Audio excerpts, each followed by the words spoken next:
En 1914, los soldados de las armadas alemanas y británicas creían que su guerra sería una gran confrontación de barcos enormes.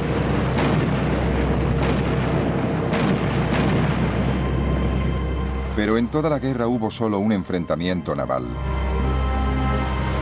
El resto de la guerra naval fue muy distinto de lo que se esperaba. Fue una guerra dominada por una nueva arma, el submarino. Los submarinos eran horribles, muy pequeños y muy vulnerables.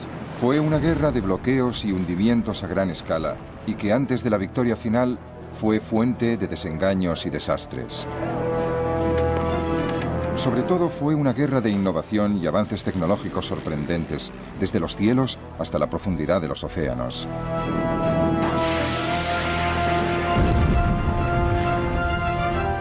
Y ahora, por primera vez, podemos verla tal como ocurrió, en color.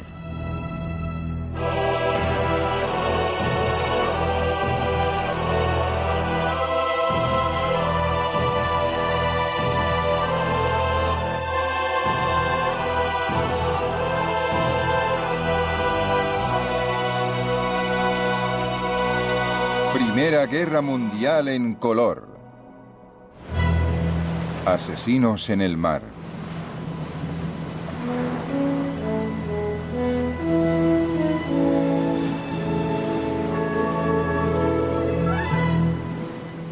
Desde la batalla de Trafalgar, la Armada británica había dominado los mares.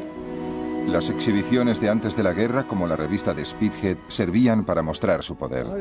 Recuerdo que asistí a la revista de Spithead y el puerto estaba lleno de barcos de todas clases. Era una maravilla. Nosotros éramos niños y estábamos muy emocionados. Miraras donde miraras, solo había chaquetas azules. Se veían marineros por todas partes. Éramos un país naval en esa época. Gran Bretaña era una isla pequeña que dependía del comercio, y para mantener las rutas comerciales abiertas y seguras necesitaba controlar el mar. Pero en la década anterior a la Primera Guerra Mundial, la supremacía naval británica se enfrentaba con otro desafío. Desde que se había convertido en emperador de Alemania en 1888, el Kaiser Guillermo II estaba decidido a construir un imperio de ultramar para competir con otras naciones europeas. Para lograr su imperio tenía que crear una armada. Las ambiciones del Kaiser y la decisión de Gran Bretaña de mantener la supremacía en el mar llevaron a una carrera armamentística naval muy costosa. La base de esa carrera era un nuevo tipo de nave de guerra diseñada por los británicos, construida por primera vez en 1905. El acorazado. Eran barcos enormes y superaban en armamento a todas las naves anteriores. El acorazado introducía dos cambios fundamentales en la tecnología de los barcos de guerra. Primero, sustituía el armamento principal de 4 cañones por un armamento de 8 o 10 cañones. Y en segundo lugar, introdujo poco a poco los motores de turbinas de gran potencia y aumentó la velocidad de la flota. Eso representaba un salto interestelar en las capacidades del barco, y durante 8 años se sostuvo una carrera contrarreloj para construir barcos cada vez más grandes y más potentes para competir. El almirante Lord Fisher, inventor del acorazado, decía que ante él todas las demás naves perdían importancia. Lo único que importa es el número de acorazados. No importa quién quiera combatir con un acorazado. El acorazado se los traga enteros. Es como un armadillo ante una hormiga. El armadillo saca la lengua y lame las hormigas. Cuando se declaró la guerra en agosto de 1914, Alemania había construido 13 acorazados contra los 21 de Gran Bretaña. Los marinos de ambos bandos estaban deseando poner a prueba sus nuevas armas. Hay un gran entusiasmo y llegan reclutas cada día. Ojalá la flota alemana salga al mar. La borraríamos del mapa en 2 minutos. Fred Bundy era un cadete de 15 años cuando estalló la guerra.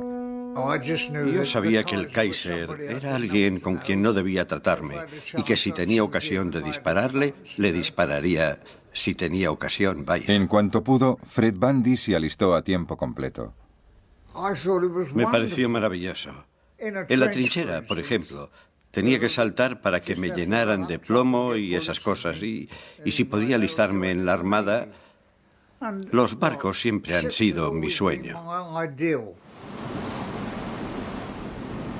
Los alemanes también estaban igual de emocionados. En 1914 el marinero Richard Stumpf esperaba con el resto de la flota alemana de alta mar. La alegría y la emoción no tenían límites y duraron hasta entrada la noche. Lo que tanto habíamos esperado y temido se había hecho realidad. Habíamos construido una armada para luchar contra esos ingleses falsos y traidores. Pero el coste y el prestigio de los acorazados tuvieron un efecto sorprendente. Nadie podía permitirse perder uno. El almirante John Jellicoe, comandante de la gran flota, anclada en la base de Scapa Flow, no quería ni dejarlo salir del puerto. Si hay probabilidades de destruir barcos pesados del enemigo, está muy bien correr ciertos riesgos, pero a no ser que las probabilidades sean bastante altas, no creo que debamos correr ese tipo de riesgos. Su miedo principal era que si sacaba a esa flota de combate tan carísima al mar y perdía una batalla, es posible que, tal como él decía, perdiera la guerra en una tarde. Así que teníamos dos flotas ancladas en los puertos, en sus cuarteles generales y bases oponiéndose mutuamente, y que, en cierto modo, estaban en punto muerto porque ni siquiera se hacían a la mar. Tuvieron tanto cuidado que hasta al cabo de 2 años de guerra, las flotas de ambos bandos no se enfrentaron en una batalla de verdad. Mientras los acorazados se quedaban en el puerto, el resto de la Armada Británica se dedicó a matar de hambre a Alemania organizando un bloqueo y cortándoles el comercio con el mundo exterior. Dado que tenían una flota mucho más grande de cruceros y destructores, los británicos pronto se hicieron con el control del Mar del Norte y consiguieron interceptar todos los barcos mercantes de los países neutrales que se dirigían a puertos alemanes. Los británicos, sencillamente, anclaban el barco neutral en uno de sus puertos y compraban el cargamento para su propio uso. Los neutrales no se disgustaban demasiado. Se reducía el tiempo de viaje, volvían antes a casa y les pagaban todo el cargamento. Nadie se lo tomaba mal, solo los alemanes. Los marineros alemanes tenían que conformarse con ver cómo la superioridad naval permitía a Gran Bretaña habituallarse para la guerra, mientras su país tenía que sufrir. Cuando veíamos la cantidad de barcos que llegaban a Gran Bretaña, cuando veíamos cómo se esforzaba el enemigo en importar desde todos los puntos del planeta los materiales que alimentaban sus energías para luchar contra nosotros, es como si viéramos nuestra sentencia.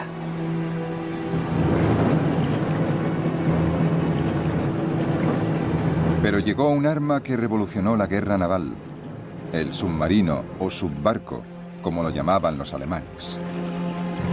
Cuando empezó la guerra, la Armada Británica tenía más submarinos que Alemania. La vida a bordo de un submarino era muy distinta que en un gran barco de guerra. Para mí era claustrofóbico, como se diga. No me gustaba. Me gustaba estar en un sitio de donde pudiera salir. No me gustaba estar encerrado y los submarinos eran horribles, muy pequeños y muy vulnerables. Todos eran voluntarios. Se ganaba un chelín extra cada día. Y no había muchos submarinos, así que tampoco querían muchos voluntarios. Pero más adelante sí hubo más y había que llenarlos. A 1 o 2 no les gustó demasiado, pero tenían que ir. Y cuando los veías después estaban encantados. En los submarinos van todos a una, ¿me entiendes? Aunque tú seas el teniente y yo el fogonero, los dos tenemos que colaborar porque si te dan, tienes que saber lo que se ve en un submarino. Los británicos usaban los submarinos para patrullas de apoyo de la flota de superficie. Los submarinos alemanes tenían un propósito completamente distinto. Se convirtieron en cazadores solitarios y dieron a Alemania la única arma naval realmente eficaz de toda la guerra. Los submarinos se quedaban en la superficie casi todo el tiempo que pasaban solos en el océano, ofreciendo momentos de paz y tranquilidad. Después de una cena excelente con pescado fresco ofrecido por nuestros amigos pescadores, nos gustaba subirnos a la torre para disfrutar de la brisa del norte, de la tarde y de un cigarrillo.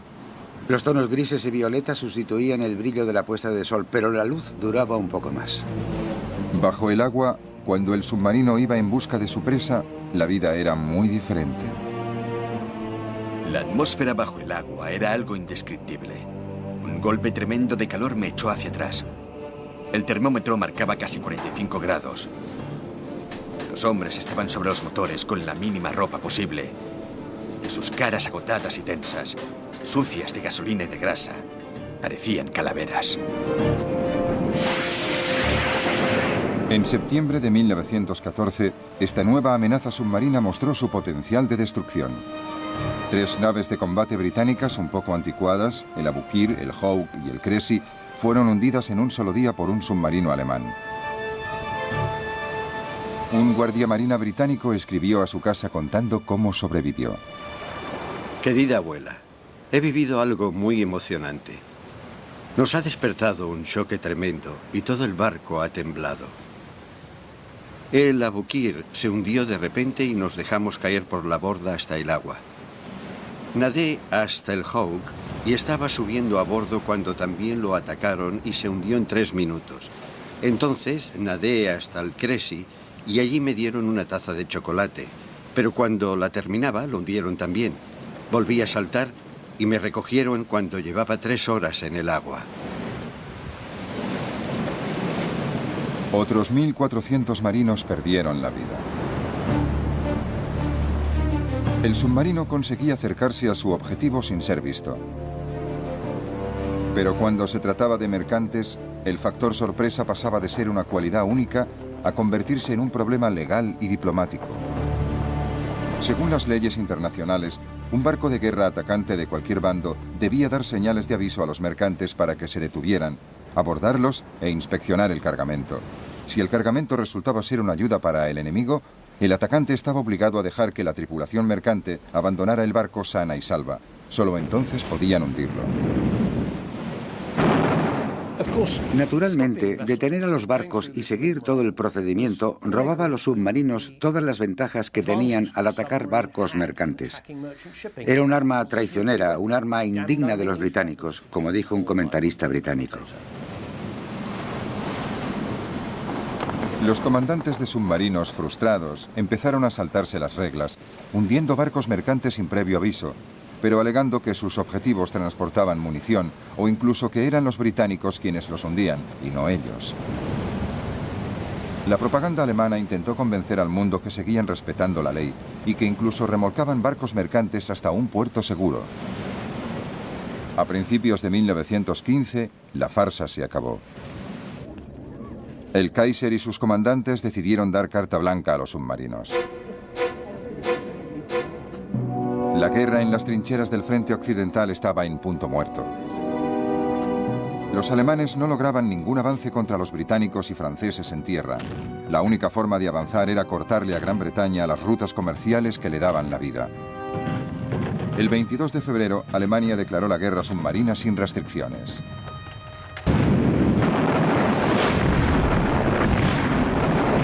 Los submarinos abrirían fuego sin previo aviso contra los barcos mercantes que se dirigieran a puertos aliados.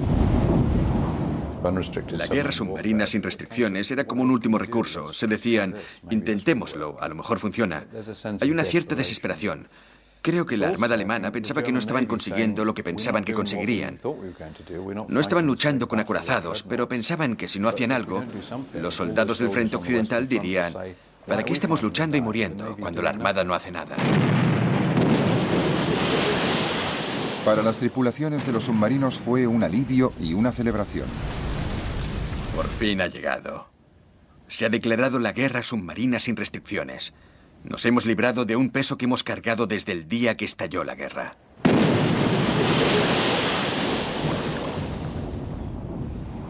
En 3 meses, los submarinos hundieron 115 barcos. Pero entonces un submarino llegó demasiado lejos. El 7 de mayo de 1915, el crucero de la línea Cunard, el Lusitania, zarpó hacia Gran Bretaña desde los Estados Unidos. Alice Drury, niñera de una familia norteamericana, cuidaba a su bebé cuando llegó el impacto del primer torpedo alemán. Cogí el Moisés con el niño dentro. Stuart también estaba en la cabina y gritaba: «No quiero ahogarme, no quiero ahogarme». Y me acerqué a él y le dije: «Agárrate a mí, pase lo que pase». La otra niñera me preguntó: «¿Y yo qué hago?». Y yo dije: «Cuida del niño». No les volví a ver jamás, ni a ella ni a Bunny. Más de 1.200 personas se ahogaron en el Lusitania. Les dio a los británicos una auténtica ventaja que explotaron muy eficazmente. La propaganda británica en la guerra era una de sus principales armas, y el objetivo principal era la opinión pública en los Estados Unidos. El Lusitania fue un regalo del cielo para los británicos. Es lo más estúpido que podían haber hecho los alemanes. El hundimiento del Lusitania demuestra un desprecio por las opiniones del mundo en general y de este país en particular, que solo se comprende suponiendo que la sed de sangre ha vencido a la razón. La indignación recayó en gran parte en el propio Kaiser. Fue una crueldad. No debería haber ocurrido. Si hubiera sido un buen hombre, habría dicho: está lleno de civiles, ¿para qué voy a hundirlo? Dejaré que vaya donde tenga que ir. Es lo que habría pensado yo. Mis sentimientos habrían sido esos, pero los suyos no. Lo único que pretendía era darles un buen escarmiento a los ingleses, demostrarles que no era un juego, que iba en serio. El escándalo del hundimiento del Lusitania convenció a Alemania de que debía volver a atenerse a las leyes internacionales. Pero la frustración volvió a aumentar. En noviembre de 1915, el comandante en jefe de la Armada alemana escribió: El submarino no puede perdonar la vida a la tripulación de los barcos de vapor. Debe mandarlos al fondo con sus naves. Así se alertará a todas las líneas marítimas y el peligro que correrán las vidas de sus tripulaciones será un buen motivo para que cese todo el comercio naval con Inglaterra en muy poco tiempo. La gravedad de la situación exige que dejemos a un lado los escrúpulos.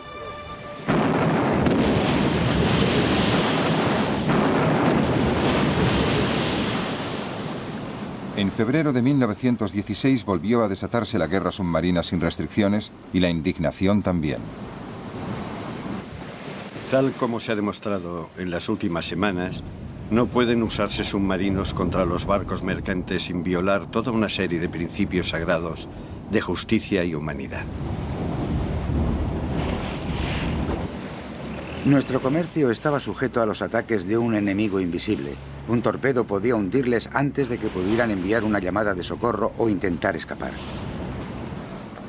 Cruceros de línea, vapores mercantes, barcos de pescadores, hombres, mujeres y niños, todos estaban a merced del enemigo invisible.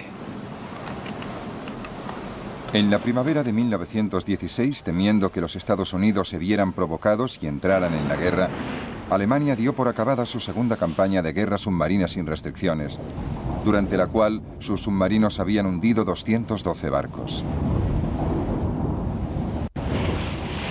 El bloqueo británico y los submarinos alemanes dominaban la guerra en el Atlántico y en el Mar del Norte. Pero la Armada Británica también participaba en otra campaña muy distinta y desastrosa, a 2.400 kilómetros hacia el este.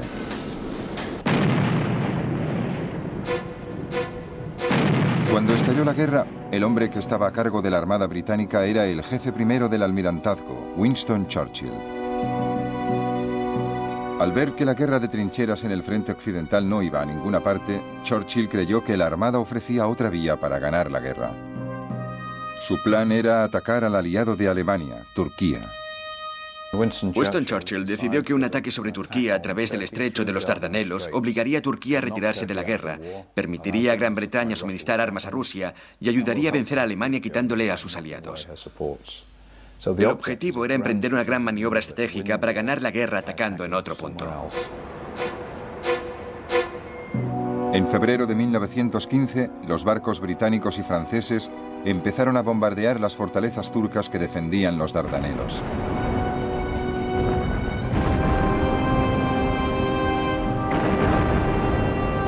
Pero esas naves de combate anticuadas, anteriores a los acorazados, se llevaron una sorpresa muy desagradable. Los turcos habían colocado una fila de minas justo por donde iba a maniobrar la flota aliada, las anticuadas naves de combate francesas y británicas. El resultado fue que se hundieron 3 barcos, se perdieron cientos de vidas y el prestigio británico sufrió un duro golpe. Los marinos aliados se dieron cuenta de que eran un blanco fácil. Hoy nos hemos enfrentado a la muerte, pero gracias a la bondad divina volvimos sin sufrir bajas. Aunque la mayoría de los marinos no pensaron que fuera gracias a la bondad divina, sino que llevábamos 3 botes salvavidas a bordo. Los dragaminas intentaron limpiar el campo de minas. Lo consiguieron solo en parte, pero finalmente los fuertes quedaron silenciados.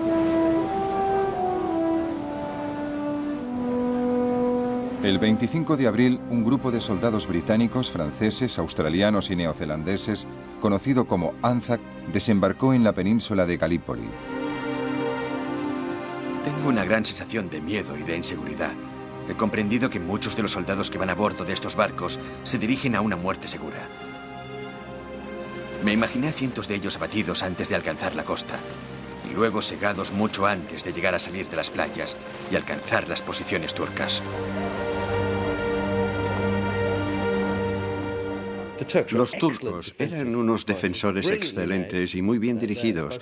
Tanto los oficiales turcos como los alemanes eran soberbios. Los británicos, la campaña aliada, los franceses también habían mandado muchos hombres. Los franceses, los británicos, los Anzac, no tenían ninguna posibilidad. La operación en tierra resultó un desastre. En 8 meses, los aliados perdieron a 250.000 hombres, 110.000 muertos y 140.000 heridos.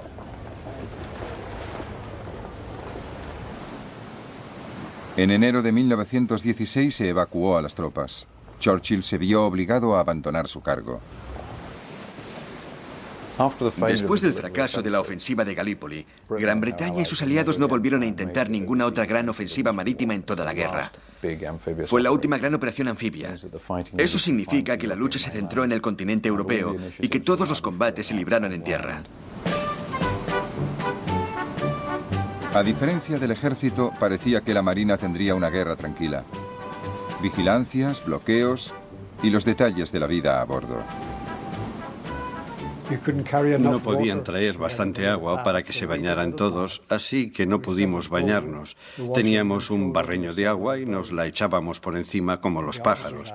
Pero los oficiales sí se bañaban y el comandante les ponía una marca negra para que los oficiales jóvenes no se bañaran demasiado.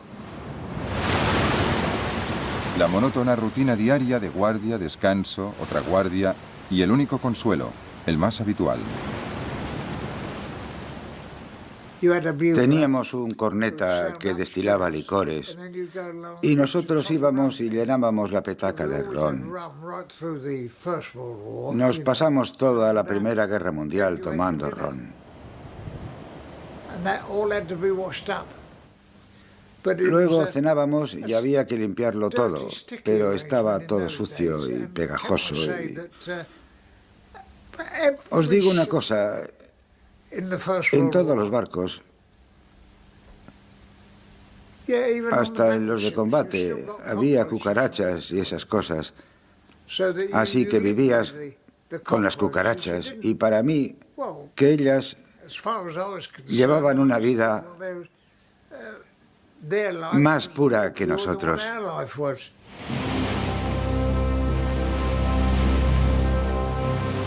En 1916, la rutina diaria fue interrumpida por poco tiempo, pero muy bruscamente. Cuando Alemania declaró la segunda campaña de guerra submarina sin restricciones, vio que necesitaba una nueva táctica naval y nombró a un nuevo comandante en jefe de la Armada muy agresivo, el almirante Reinhard von Scheer. La guerra en el frente occidental entraba en su fase más sangrienta. Desde el mes de febrero, los soldados alemanes y los franceses luchaban por la ciudad fronteriza de Verdún y cada bando sufrió 350.000 bajas.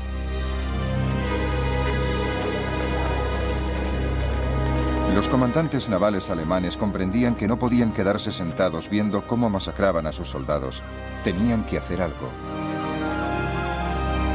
Al almirante von Scheer se le ocurrió un plan para tender una emboscada y destruir parte de la gran flota británica. Usando sobre todo documentos gráficos de ejercicios navales, es posible reconstruir lo sucedido. La idea de von Scheer era enviar cruceros de combate alemanes desde los puertos de Kiel y Wilhelmshaven para que patrullaran en las costas noruegas y tentaran a la flota de cruceros de combate británicos del almirante Sir David Beatty a salir de su base en Rosyth. Entonces, von Scheer enviaría a los acorazados alemanes a destruirlos antes de que llegara el grueso de la flota británica de Sir John Jellicoe desde Scapa Flow. Pero Jellicoe, gracias a una señal de radio interceptada, dedujo que los alemanes preparaban algún truco y decidió anticiparse a ellos sacando el grueso de la flota a alta mar. En Scapa Flow, los marineros se preparaban para la batalla que llevaban 2 años esperando. Las chimeneas silbaron una señal trascendental. Si hablaran, dirían: calentad las calderas y avisad cuando estéis listos para avanzar. Todo el mundo parecía tener el presentimiento de que había llegado la hora. El ambiente estaba cargado de expectación y de emoción reprimida, y tanto oficiales como soldados se afanaban en prepararse para salir a alta mar. Esa misma noche, la flota de Beatty zarpó desde Rosyth. Cariño, imagínate si puedes una noche preciosa, aunque sin estrellas, y 12 grandes naves humeando, saliendo al mar, sin luces visibles y sin que se oiga otro ruido que el susurro de las olas. Los submarinos alemanes que montaban guardia no se dieron cuenta de que toda la flota británica se había hecho a la mar. Von Scheer siguió con su plan. El 31 de mayo de 1916, el grueso de la flota alemana se hizo a la mar. El sol se levantó magnífico, cubrió el mar con sus rayos dorados y pronto nos mostró la imagen de toda nuestra flota avanzando para enfrentarse al enemigo, que siempre es una visión maravillosa. Las 2 flotas se dirigían una contra la otra en el Mar del Norte. A mediodía, uno de los comandantes de Beatty vio a los alemanes. Urgente. 2 cruceros, probablemente enemigos, en dirección sur-sureste. Luego los alemanes avistaron a los británicos. De repente vi unos cuantos barcos grandes, unos monstruos negros, 6 gigantes humeando en columna de a 2. Las 2 flotas se enfrentaron a una velocidad combinada de 80 kilómetros por hora. Estaba todo lleno de polvo y de humo y hacía más calor que en un horno. Por fin íbamos a machacar a los cabezas cuadradas después de 2 años de esperar y observar. La batalla de Jutlandia había empezado.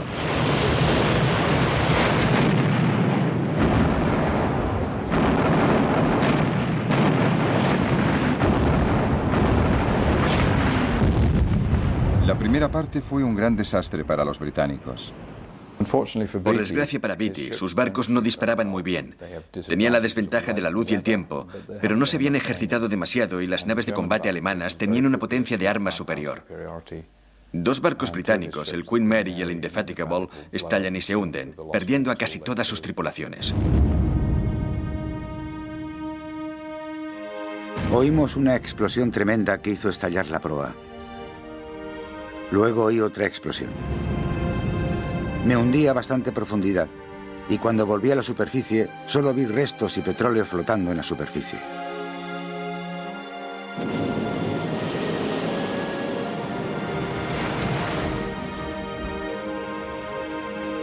Estaba junto a Sir David Beatty y nos volvimos para ver ese desagradable espectáculo. Se volvió hacia mí y me dijo: parece que hoy están fallando nuestros malditos barcos.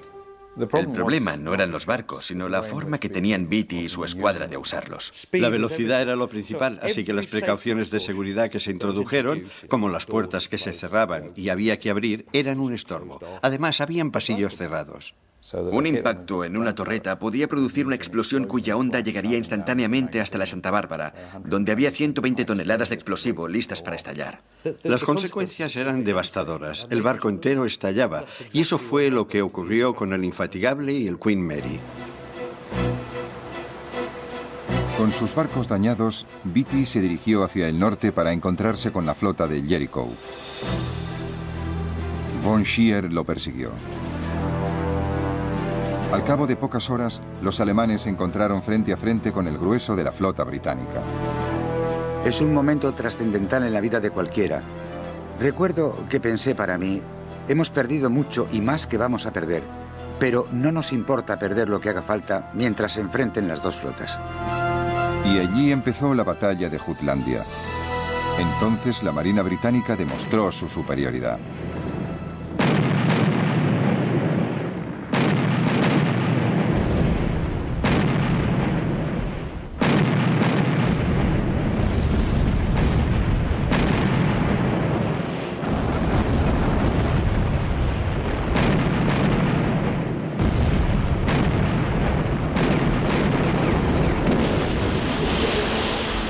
Los alemanes perdieron un acorazado, 4 cruceros ligeros y 5 destructores.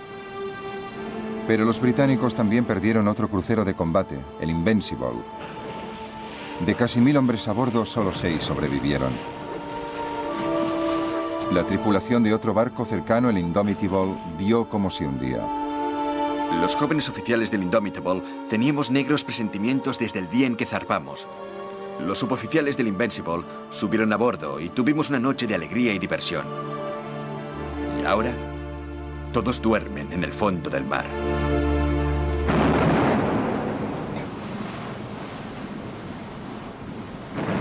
Al anochecer resultaba todavía más difícil afinar la puntería, pero ambas flotas siguieron bombardeándose mutuamente.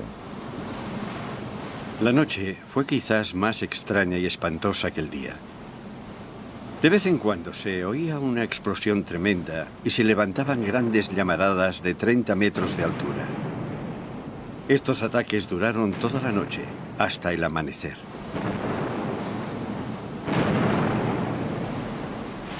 En la oscuridad, la flota alemana huyó hacia su país y escapó sin ser vista. El 1 de junio por la mañana, los alemanes se acercaban a los puertos seguros de Kiel y Wilhelmshaven. Volvimos a puerto y nos dieron café caliente y comida. Como muchos de mis compañeros, no los quise. Nos tumbamos en el suelo en un rincón del barco. Nos daba lo mismo donde estábamos. Nos pusimos a dormir. Hacía 2 días que no dormíamos. Jutland es una de las batallas más controvertidas de todos los tiempos. Todo el mundo dice que ganó. El Kaiser al día siguiente dijo, la magia de Trafalgar se ha roto, hemos vencido a los británicos. Von Scheer en su informe oficial dijo, no debemos volver a intentarlo, nos borrarían del mapa. Y esa era la verdad. Los alemanes sabían que podían darse por contentos al volver a casa con casi todos los barcos y casi todos los marinos. Igual que los alemanes, los británicos presentaron la batalla de Jutlandia como una gran victoria naval.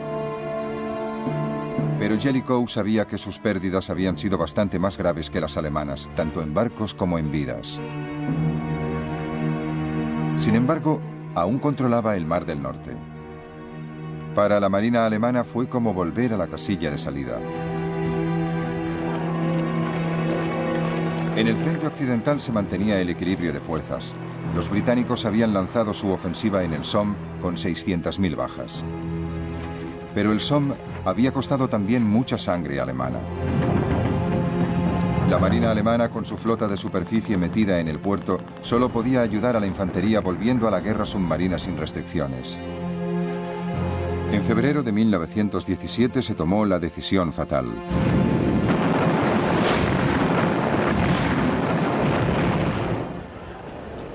En los Estados Unidos el impacto fue espectacular. Unos meses antes, Woodrow Wilson había sido reelegido presidente de los Estados Unidos porque decía a su país que no podían seguir aislados de la catástrofe que tenía lugar al otro lado del Atlántico. En esta elección nos jugamos mucho más que los asuntos domésticos. Y en la situación mundial hay en juego mucho más de lo que se imagina nuestra gente. El equilibrio democrático está en peligro. Y su destino se juega no solo aquí, sino en todo el mundo. Después de la declaración alemana de guerra submarina sin restricciones, Wilson, envalentonado por su nuevo mandato electoral, le lanzó a Alemania un ultimátum. Los alemanes no le hicieron caso y aumentaron la producción de submarinos. Ya tenían 110 en el mar. Si no queremos desangrarnos hasta la muerte, debemos aprovechar al máximo nuestros submarinos como arma de guerra para destruir la vitalidad de Inglaterra.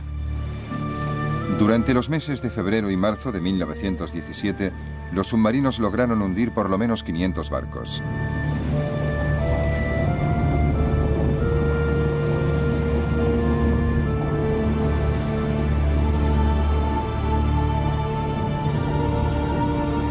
El número de barcos mercantes neutrales que llegaban a los puertos británicos y aliados se redujo en un 75%.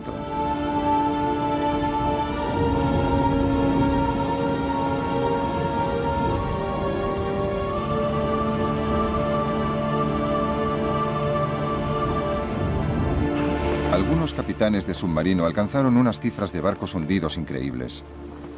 Cuando volvían al puerto después de sus incursiones, se convertían en héroes nacionales, como los ases del aire de la guerra.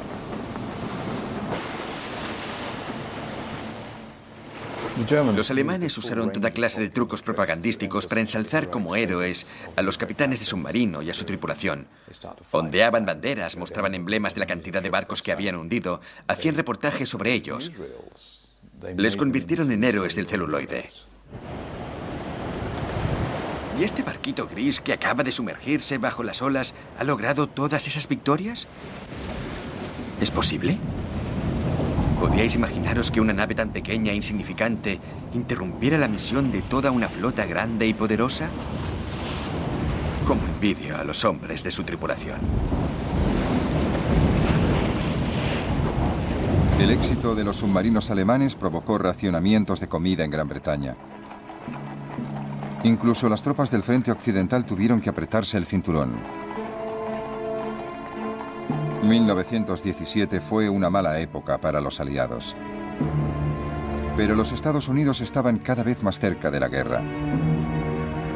La guerra submarina de los alemanes contra el comercio es una guerra contra toda la humanidad. Es una guerra contra todos los países. Debemos defender la democracia en todo el mundo.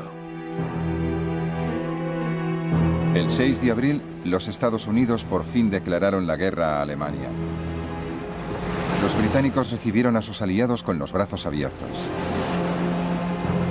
No se les tenía por extranjeros. No había envidias ni impaciencia al recibir órdenes de un almirante extranjero. Tenían una sola idea: hacer todo lo posible por la causa común, y en consecuencia resultaron una ayuda muy valiosa para el bando aliado. Pero incluso con los norteamericanos a bordo, los aliados seguían sin encontrar la manera de derrotar a los submarinos. Los submarinos alemanes seguían atacando a los barcos británicos. Una táctica que se empleaba era reunir a los mercantes en caravanas escoltadas por barcos de guerra. Pero esa táctica era puramente defensiva. Para atacar a los submarinos antes había que localizarlos. Se empezaron a usar aviones para localizar a los submarinos que, a pesar de todo, tenían que estar casi siempre en la superficie. Los aviones tenían una autonomía de 2.400 kilómetros y podían volar casi 50 horas seguidas.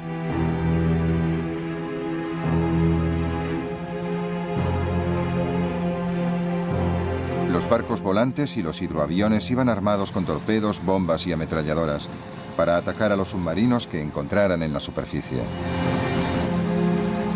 Nos atacó un avión. Se acercó a nosotros aprovechando que el sol nos deslumbraba y como tarjeta de visita nos soltó una carga de bombas que podía habernos costado la vida.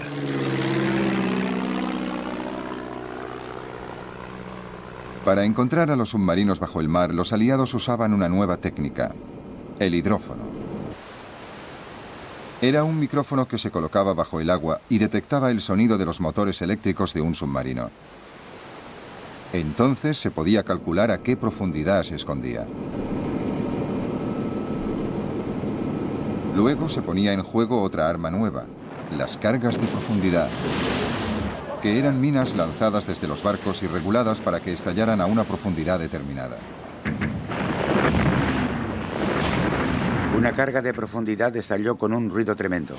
Perdimos las esperanzas a medida que aumentaba el riesgo de morir aplastados o volados en pedazos. Seguimos trabajando aunque fuera para distraernos del inminente destino que nos esperaba en el fondo del mar.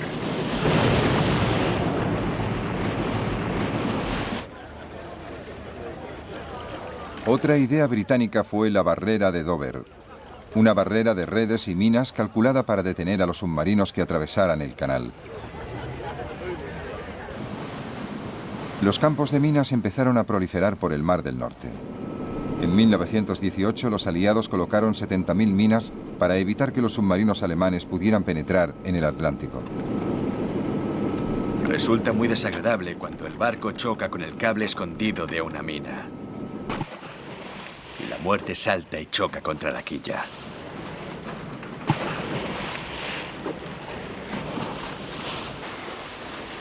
Dragar minas era una misión muy peligrosa. De vez en cuando los submarinos conseguían colocar minas cerca de los puertos británicos. Una vez recuperadas podían desactivarse individualmente.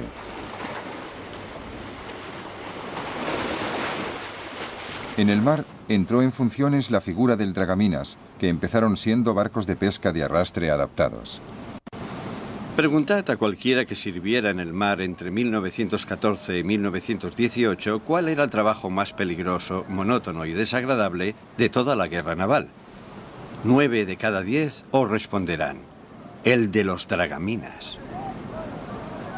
Se usaban cables para cortar las amarras de las minas y luego se destruían con disparos de rifle.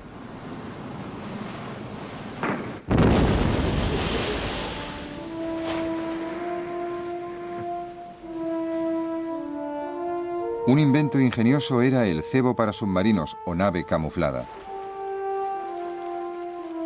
No había señales de vida a bordo. Salimos a la superficie. De repente el barco volvió a la vida. Se abrieron las portillas escondidas. Los artilleros se pusieron al cañón de proa, descubrieron otros cañones y nos lanzaron una lluvia de fuego devastadora. Por fin, los británicos intentaron cerrar los puertos de submarinos de la costa belga.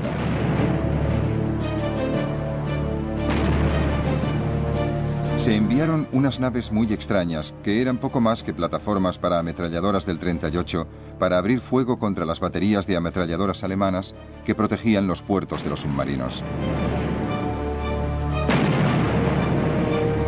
En abril de 1918, los alemanes atacaron el puerto de Zeebrugge. Los aliados hundieron deliberadamente 3 barcos viejos en la entrada del puerto para que los submarinos no pudieran entrar ni salir.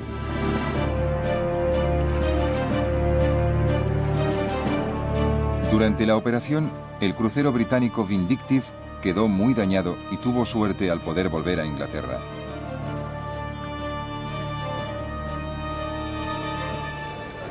A principios de 1918, esta combinación de estrategias logró controlar la amenaza de los submarinos. Las tropas norteamericanas podían llegar sanas y salvas por el Atlántico hasta Europa. La victoria era inevitable por una simple cuestión de números.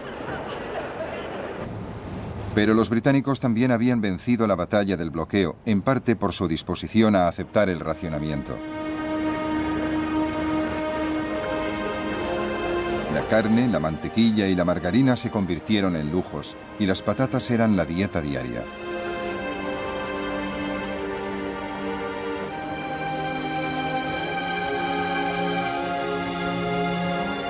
Alemania nunca introdujo el racionamiento, y por eso hacia el final de la guerra la comida y las provisiones escaseaban. La guerra total se basa en usar lo más eficazmente posible los recursos del país. En la Primera Guerra Mundial, los alemanes usaron sus recursos de una forma muy poco eficaz. Sacaron a todos sus agricultores del campo y los enrolaron en el ejército y los usaron para la batalla. No les sustituyeron. La productividad agrícola se vino abajo. No movilizaron su fuerza de trabajo femenina. Apenas movilizaron ninguna otra fuerza de trabajo disponible. La producción agrícola se vino abajo. Entonces tuvieron que importar comida. El bloqueo británico hizo que no pudieran importar comida. Poco a poco, las raciones de los alemanes se fueron recortando. Y si al principio comían muchas grasas animales, al final vivían solo de nabos.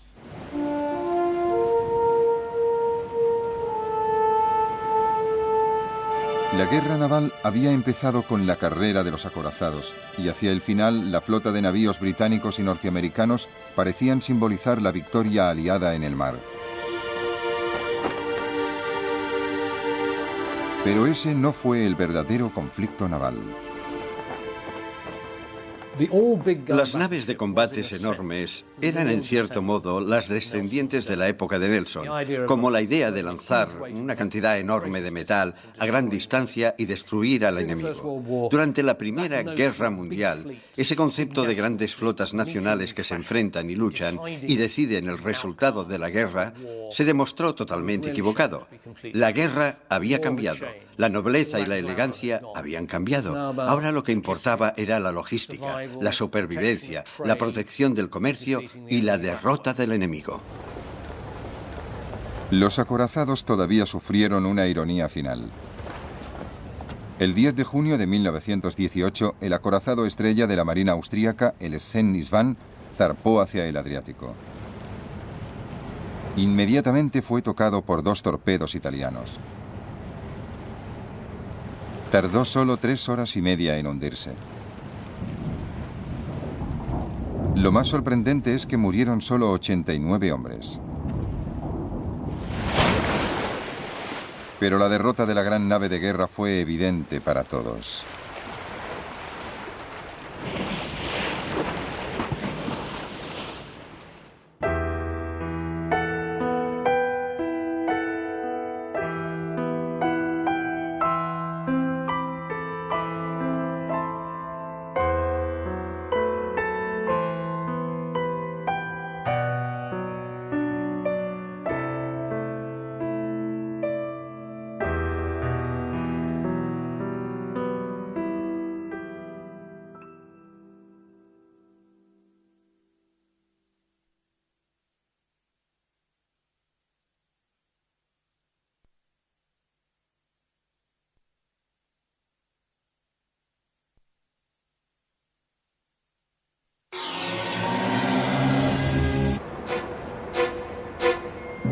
En febrero de 1915, los barcos británicos y franceses empezaron a bombardear las fortalezas turcas que defendían los Dardanelos.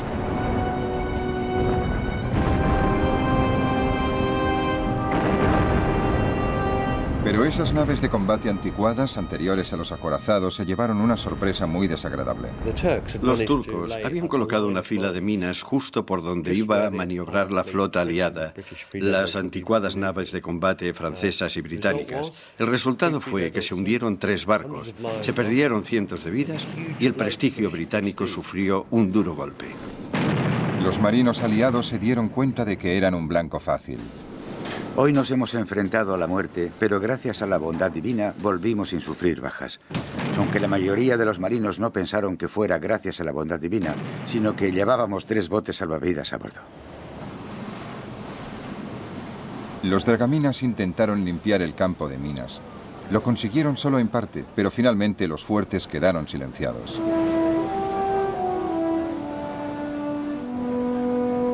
El 25 de abril, un grupo de soldados británicos, franceses, australianos y neozelandeses, conocido como Anzac, desembarcó en la península de Galípoli. Tengo una gran sensación de miedo y de inseguridad. He comprendido que muchos de los soldados que van a bordo de estos barcos se dirigen a una muerte segura. Me imaginé a cientos de ellos abatidos antes de alcanzar la costa, y luego segados mucho antes de llegar a salir de las playas y alcanzar las posiciones turcas.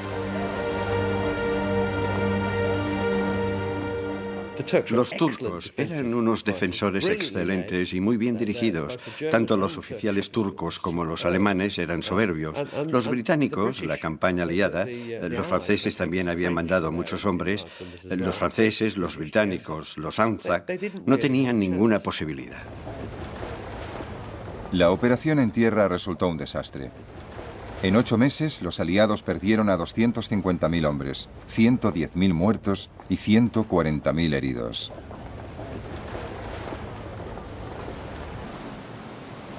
En enero de 1916 se evacuó a las tropas. Churchill se vio obligado a abandonar su cargo. Después del fracaso de la ofensiva de Galípoli, Gran Bretaña y sus aliados no volvieron a intentar ninguna otra gran ofensiva marítima en toda la guerra. Fue la última gran operación anfibia. Eso significa que la lucha se centró en el continente europeo y que todos los combates se libraron en tierra. A diferencia del ejército, parecía que la marina tendría una guerra tranquila. Vigilancias, bloqueos y los detalles de la vida a bordo. Un barco de guerra atacante de cualquier bando debía dar señales de aviso a los mercantes para que se detuvieran, abordarlos e inspeccionar el cargamento. Si el cargamento resultaba ser una ayuda para el enemigo, el atacante estaba obligado a dejar que la tripulación mercante abandonara el barco sana y salva. Solo entonces podían hundirlo. Naturalmente, detener a los barcos y seguir todo el procedimiento robaba a los submarinos todas las ventajas que tenían al atacar barcos mercantes. Era un arma traicionera, un arma indigna de los británicos, como dijo un comentarista británico. Los comandantes de submarinos, frustrados, empezaron a saltarse las reglas, hundiendo barcos mercantes sin previo aviso, pero alegando que sus objetivos transportaban munición o incluso que eran los británicos quienes los hundían y no ellos. La propaganda alemana intentó convencer al mundo que seguían respetando la ley y que incluso remolcaban barcos mercantes hasta un puerto seguro. A principios de 1915, la farsa se acabó. El Kaiser y sus comandantes decidieron dar carta blanca a los submarinos. La guerra en las trincheras del frente occidental estaba en punto muerto. Los alemanes no lograban ningún avance contra los británicos y franceses en tierra. La única forma de avanzar era cortarle a Gran Bretaña las rutas comerciales que le daban la vida. El 22 de febrero, Alemania declaró la guerra submarina sin restricciones.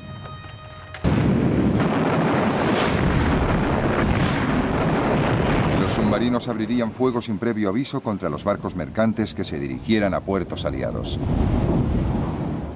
La guerra submarina sin restricciones era como un último recurso. Se decían, intentémoslo, a lo mejor funciona. Hay una cierta desesperación. Creo que la Armada alemana pensaba que no estaban consiguiendo lo que pensaban que conseguirían.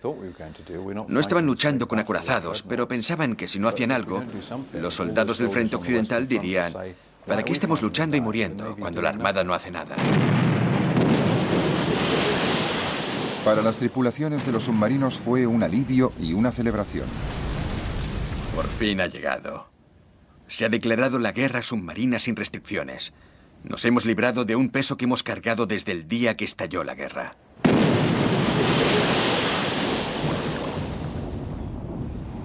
En 3 meses, los submarinos hundieron 115 barcos. Pero entonces un submarino llegó demasiado lejos. El 7 de mayo de 1915, el crucero de la línea Cunard, el Lusitania, zarpó hacia Gran Bretaña desde los Estados Unidos. Alice Drury, niñera de una familia norteamericana, cuidaba a su bebé cuando llegó el impacto del primer torpedo alemán. Cogí el Moisés con el niño dentro. Espantoso aquel día. De vez en cuando se oía una explosión tremenda y se levantaban grandes llamaradas de 30 metros de altura. Estos ataques duraron toda la noche, hasta el amanecer.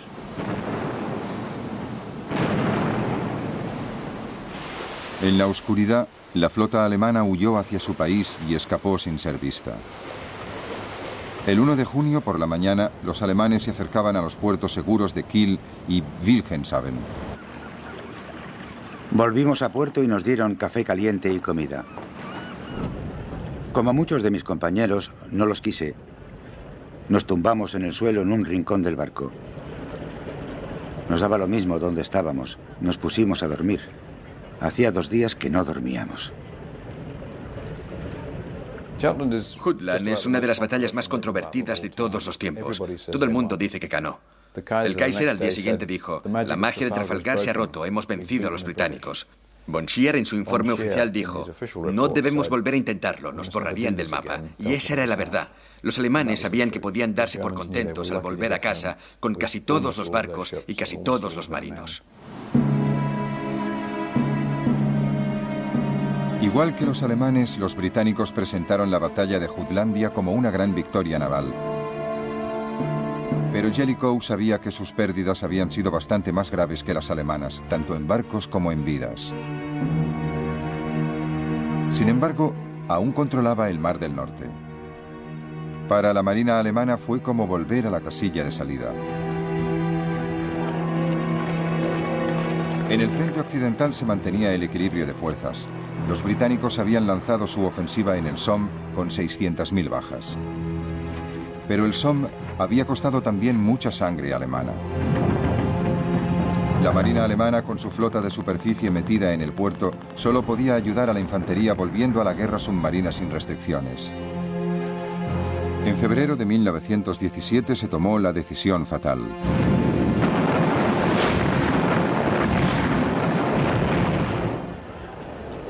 En los Estados Unidos el impacto fue espectacular. Unos meses antes, Woodrow Wilson había sido reelegido presidente de los Estados Unidos porque decía a su país que no podían seguir aislados de la catástrofe que tenía lugar al otro lado del Atlántico. En esta elección nos jugamos mucho más que los asuntos domésticos. Y en la situación mundial hay en juego mucho más de lo que se imagina nuestra gente. El equilibrio democrático está en peligro.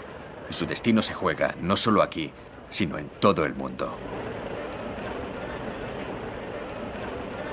Después de la declaración alemana de guerra submarina sin restricciones, Wilson, envalentonado por su nuevo... Entonces la Marina británica demostró su superioridad.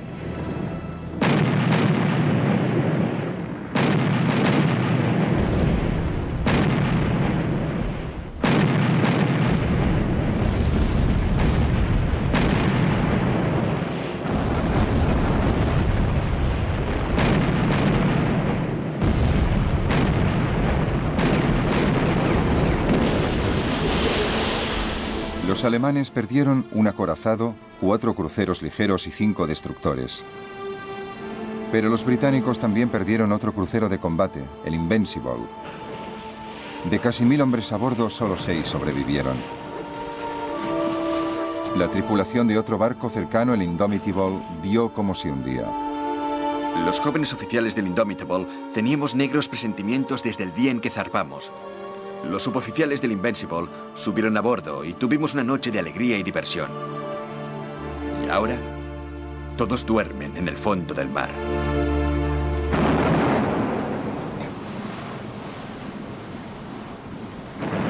Al anochecer resultaba todavía más difícil afinar la puntería, pero ambas flotas siguieron bombardeándose mutuamente.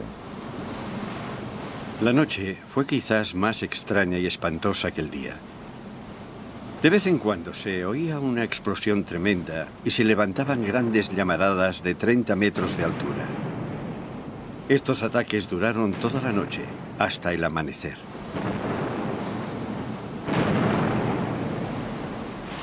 En la oscuridad, la flota alemana huyó hacia su país y escapó sin ser vista. El 1 de junio por la mañana, los alemanes se acercaban a los puertos seguros de Kiel y Wilhelmshaven. Volvimos a puerto y nos dieron café caliente y comida. Como muchos de mis compañeros, no los quise. Nos tumbamos en el suelo en un rincón del barco. Nos daba lo mismo donde estábamos. Nos pusimos a dormir. Hacía 2 días que no dormíamos. Jutland es una de las batallas más controvertidas de todos los tiempos. Todo el mundo dice que ganó. El Kaiser al día siguiente dijo: la magia de Trafalgar se ha roto, hemos vencido a los británicos. Von Scheer en su informe oficial dijo: no debemos volver a intentarlo, nos borrarían del mapa. Y esa era la verdad. Los alemanes sabían que podían darse por contentos al volver a casa con casi todos los barcos y casi todos los marinos. Igual que los alemanes, los británicos presentaron la batalla de Jutlandia como una gran victoria naval. Pero Jellicoe sabía que sus pérdidas habían sido bastante más graves que las alemanas, tanto en barcos como en vidas. Sin embargo, aún controlaba... Naturalmente, detener a los barcos y seguir todo el procedimiento robaba a los submarinos todas las ventajas que tenían al atacar barcos mercantes. Era un arma traicionera, un arma indigna de los británicos, como dijo un comentarista británico. Los comandantes de submarinos, frustrados, empezaron a saltarse las reglas, hundiendo barcos mercantes sin previo aviso, pero alegando que sus objetivos transportaban munición o incluso que eran los británicos quienes los hundían y no ellos.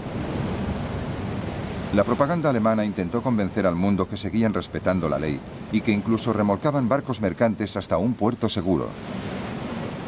A principios de 1915, la farsa se acabó. El Kaiser y sus comandantes decidieron dar carta blanca a los submarinos. La guerra en las trincheras del frente occidental estaba en punto muerto.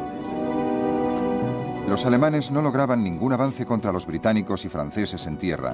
La única forma de avanzar era cortarle a Gran Bretaña las rutas comerciales que le daban la vida. El 22 de febrero, Alemania declaró la guerra submarina sin restricciones.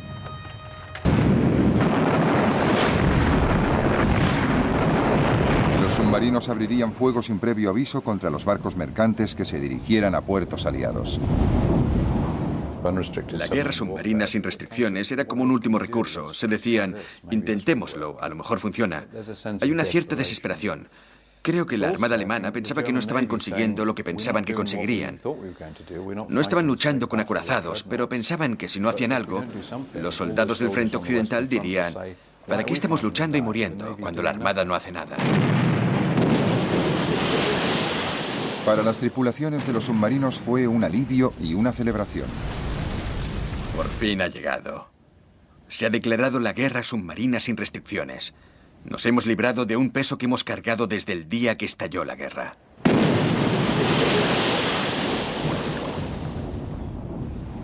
En 3 meses, los submarinos hundieron 115 barcos. Pero entonces un submarino llegó demasiado lejos. El 7 de mayo de 1915, el crucero de la línea Cunard, el Lusitania, zarpó hacia Gran Bretaña desde los Estados Unidos.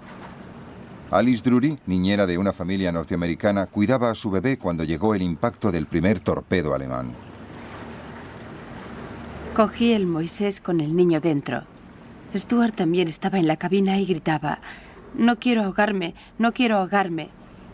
Y me acerqué a él y le dije, «Agárrate a mí, pase lo que pase».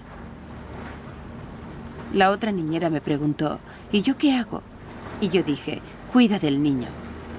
Nadie podía permitirse perder uno. El almirante John Jellicoe, comandante de la Gran Flota, anclada en la base de Scapa Flow, no quería ni dejarlo salir del puerto. Si hay probabilidades de destruir barcos pesados del enemigo, está muy bien correr ciertos riesgos, pero a no ser que las probabilidades sean bastante altas, no creo que debamos correr ese tipo de riesgos. Su miedo principal era que si sacaba a esa flota de combate tan carísima al mar y perdía una batalla, es posible que, tal como él decía, perdiera la guerra en una tarde. Así que teníamos 2 flotas ancladas en los puertos, en sus cuarteles generales y bases oponiéndose mutuamente, y que, en cierto modo, estaban en punto muerto porque ni siquiera se hacían a la mar. Tuvieron tanto cuidado que hasta al cabo de 2 años de guerra, las flotas de ambos bandos no se enfrentaron en una batalla de verdad. Mientras los acorazados se quedaban en el puerto, el resto de la Armada británica se dedicó a matar de hambre a Alemania organizando un bloqueo y cortándoles el comercio con el mundo exterior.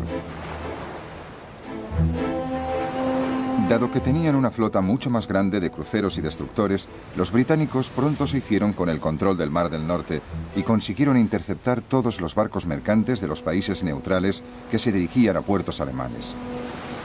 Los británicos, sencillamente, anclaban el barco neutral en uno de sus puertos y compraban el cargamento para su propio uso. Los neutrales no se disgustaban demasiado. Se reducía el tiempo de viaje, volvían antes a casa y les pagaban todo el cargamento. Nadie se lo tomaba mal, solo los alemanes. Los marineros alemanes tenían que conformarse con ver cómo la superioridad naval permitía a Gran Bretaña habituallarse para la guerra, mientras su país tenía que sufrir. Cuando veíamos la cantidad de barcos que llegaban a Gran Bretaña, cuando veíamos cómo se esforzaba el enemigo en importar desde todos los puntos del planeta los materiales que alimentaban sus energías para luchar contra nosotros, es como si viéramos nuestra sentencia.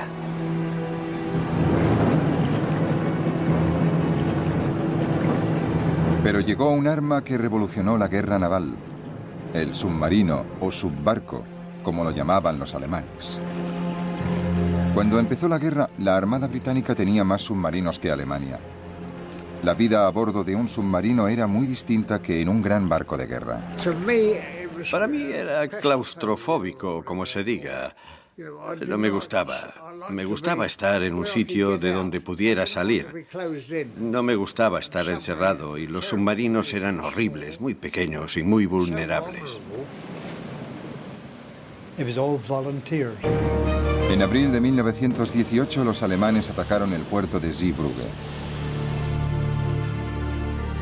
Los aliados hundieron deliberadamente 3 barcos viejos en la entrada del puerto para que los submarinos no pudieran entrar ni salir.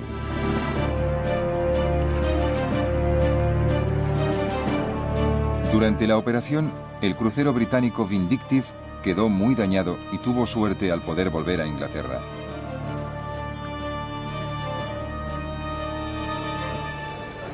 A principios de 1918, esta combinación de estrategias logró controlar la amenaza de los submarinos. Las tropas norteamericanas podían llegar sanas y salvas por el Atlántico hasta Europa. La victoria era inevitable por una simple cuestión de números. Pero los británicos también habían vencido la batalla del bloqueo, en parte por su disposición a aceptar el racionamiento. La carne, la mantequilla y la margarina se convirtieron en lujos, y las patatas eran la dieta diaria.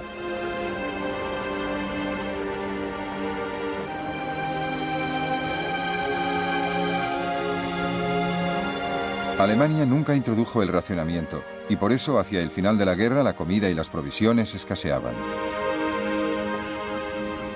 La guerra total se basa en usar lo más eficazmente posible los recursos del país. En la Primera Guerra Mundial, los alemanes usaron sus recursos de una forma muy poco eficaz. Sacaron a todos sus agricultores del campo y los enrolaron en el ejército y los usaron para la batalla. No les sustituyeron. La productividad agrícola se vino abajo. No movilizaron su fuerza de trabajo femenina. Apenas movilizaron ninguna otra fuerza de trabajo disponible. La producción agrícola se vino abajo. Entonces tuvieron que importar comida. El bloqueo británico hizo que no pudieran importar comida. Poco a poco, las raciones de los alemanes se fueron recortando. Y si al principio comían muchas grasas animales, al final vivían solo de nabos.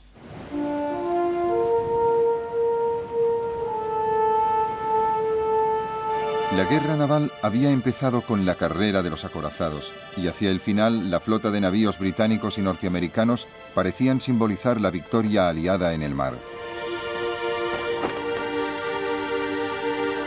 Pero ese no fue el verdadero conflicto naval.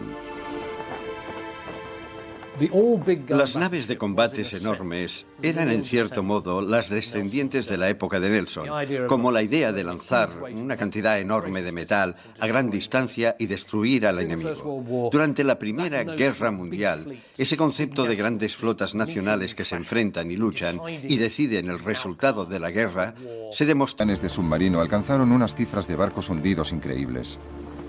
Cuando volvían al puerto después de sus incursiones, se convertían en héroes nacionales, como los ases del aire de la guerra.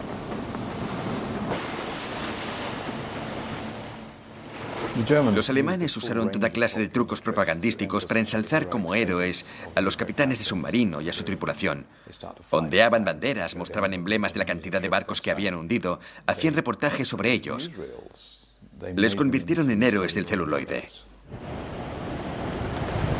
¿Y este barquito gris que acaba de sumergirse bajo las olas ha logrado todas esas victorias? ¿Es posible?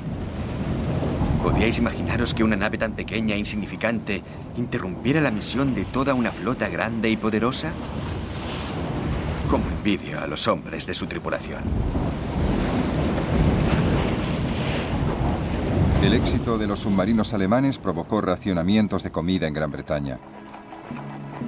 Incluso las tropas del frente occidental tuvieron que apretarse el cinturón. 1917 fue una mala época para los aliados. Pero los Estados Unidos estaban cada vez más cerca de la guerra. La guerra submarina de los alemanes contra el comercio Es una guerra contra toda la humanidad. Es una guerra contra todos los países.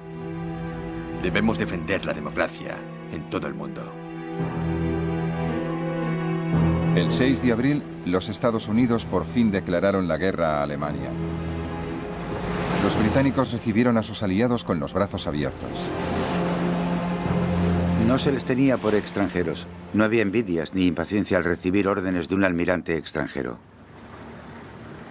Tenían una sola idea: hacer todo lo posible por la causa común, y en consecuencia resultaron una ayuda muy valiosa para el bando aliado. Pero incluso con los norteamericanos a bordo, los aliados seguían sin encontrar la manera de derrotar a los submarinos. Los submarinos alemanes seguían atacando a los barcos británicos. Una táctica que se empleaba era reunir a los mercantes en caravanas escoltadas por barcos de guerra. Pero esa táctica era puramente defensiva. Para atacar a los submarinos antes había que localizarlos.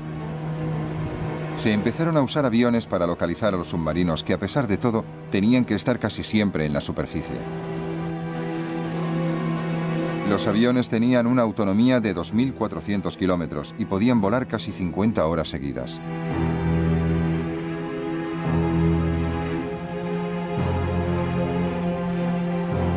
Los barcos volantes y los hidroaviones iban armados con torpedos, bombas y ametralladoras. Ha temblado. El Abukir se hundió de repente y nos dejamos caer por la borda hasta el agua. Nadé hasta el Hawk y estaba subiendo a bordo cuando también lo atacaron y se hundió en 3 minutos. Entonces nadé hasta el Cressy y allí me dieron una taza de chocolate, pero cuando la terminaba lo hundieron también. Volví a saltar y me recogieron cuando llevaba 3 horas en el agua. Otros 1.400 marinos perdieron la vida. El submarino conseguía acercarse a su objetivo sin ser visto. Pero cuando se trataba de mercantes, el factor sorpresa pasaba de ser una cualidad única a convertirse en un problema legal y diplomático. Según las leyes internacionales, un barco de guerra atacante de cualquier bando debía dar señales de aviso a los mercantes para que se detuvieran, abordarlos e inspeccionar el cargamento. Si el cargamento resultaba ser una ayuda para el enemigo, el atacante estaba obligado a dejar que la tripulación mercante abandonara el barco sana y salva. Solo entonces podían hundirlo. Naturalmente, detener a los barcos y seguir todo el procedimiento robaba a los submarinos todas las ventajas que tenían al atacar barcos mercantes. Era un arma traicionera, un arma indigna de los británicos, como dijo un comentarista británico. Los comandantes de submarinos, frustrados, empezaron a saltarse las reglas, hundiendo barcos mercantes sin previo aviso, pero alegando que sus objetivos transportaban munición o incluso que eran los británicos quienes los hundían y no ellos. La propaganda alemana intentó convencer al mundo que seguían respetando la ley y que incluso remolcaban barcos mercantes hasta un puerto seguro. A principios de 1915, la farsa se acabó. El Kaiser y sus comandantes decidieron dar carta blanca a los submarinos. La guerra en las trincheras del frente occidental estaba en punto muerto. Los alemanes no lograban ningún avance contra los británicos y franceses en tierra. La única forma de avanzar era cortarle a Gran Bretaña las rutas comerciales que le daban la vida. El 22 de febrero, Alemania declaró la guerra submarina sin restricciones.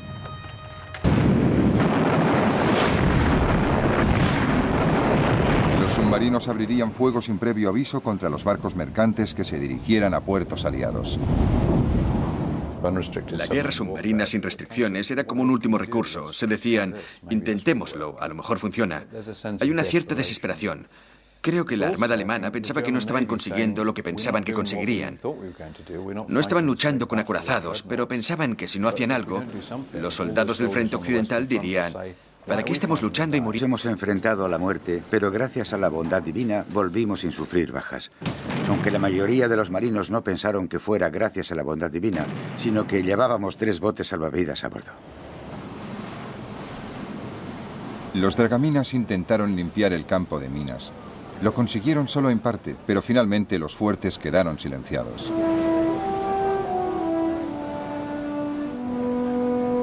El 25 de abril, un grupo de soldados británicos, franceses, australianos y neozelandeses, conocido como ANZAC, desembarcó en la península de Galípoli. Tengo una gran sensación de miedo y de inseguridad. He comprendido que muchos de los soldados que van a bordo de estos barcos se dirigen a una muerte segura. Me imaginé a cientos de ellos abatidos antes de alcanzar la costa, y luego segados mucho antes de llegar a salir de las playas y alcanzar las posiciones turcas. Los turcos eran unos defensores excelentes y muy bien dirigidos. Tanto los oficiales turcos como los alemanes eran soberbios. Los británicos, la campaña aliada, los franceses también habían mandado muchos hombres. Los franceses, los británicos, los ANZAC, no tenían ninguna posibilidad. La operación en tierra resultó un desastre. En 8 meses, los aliados perdieron a 250.000 hombres, 110.000 muertos y 140.000 heridos.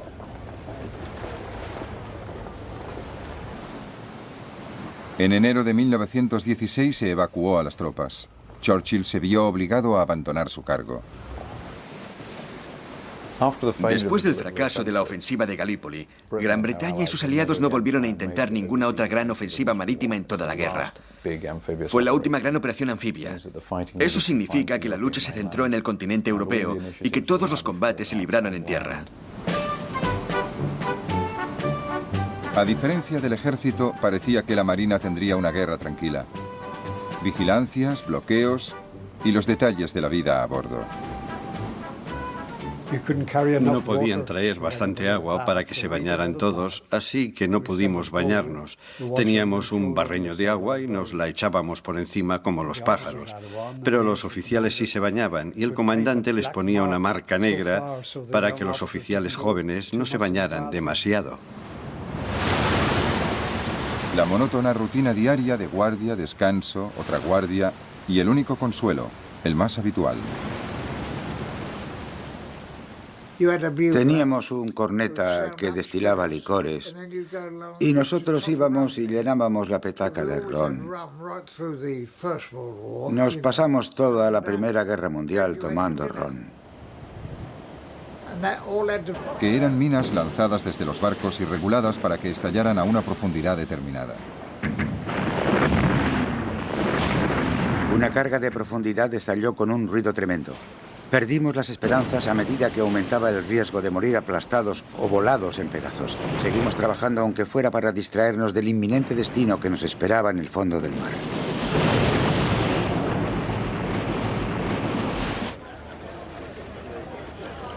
Otra idea británica fue la barrera de Dover, una barrera de redes y minas calculada para detener a los submarinos que atravesaran el canal. Los campos de minas empezaron a proliferar por el Mar del Norte. En 1918 los aliados colocaron 70.000 minas para evitar que los submarinos alemanes pudieran penetrar en el Atlántico. Resulta muy desagradable cuando el barco choca con el cable escondido de una mina. Y la muerte salta y choca contra la quilla.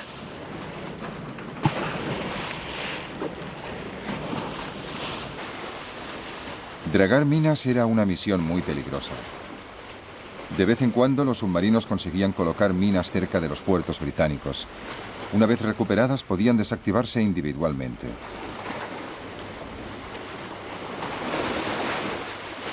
En el mar entró en funciones la figura del dragaminas, que empezaron siendo barcos de pesca de arrastre adaptados. Preguntad a cualquiera que sirviera en el mar entre 1914 y 1918 cuál era el trabajo más peligroso, monótono y desagradable de toda la guerra naval. 9 de cada 10 os responderán: el de los dragaminas. Se usaban cables para cortar las amarras de las minas y luego se destruían con disparos de rifle.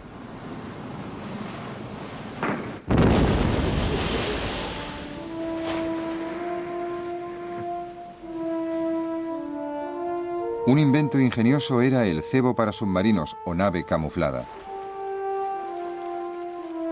No había señales de vida a bordo. Salimos a la superficie. De repente el barco volvió a la vida. Se abrieron las portillas escondidas. Los artilleros se pusieron al cañón de proa, descubrieron otros cañones y nos lanzaron una lluvia de fuego devastadora. Por fin, los británicos intentaron cerrar los puertos de submarinos de la costa belga.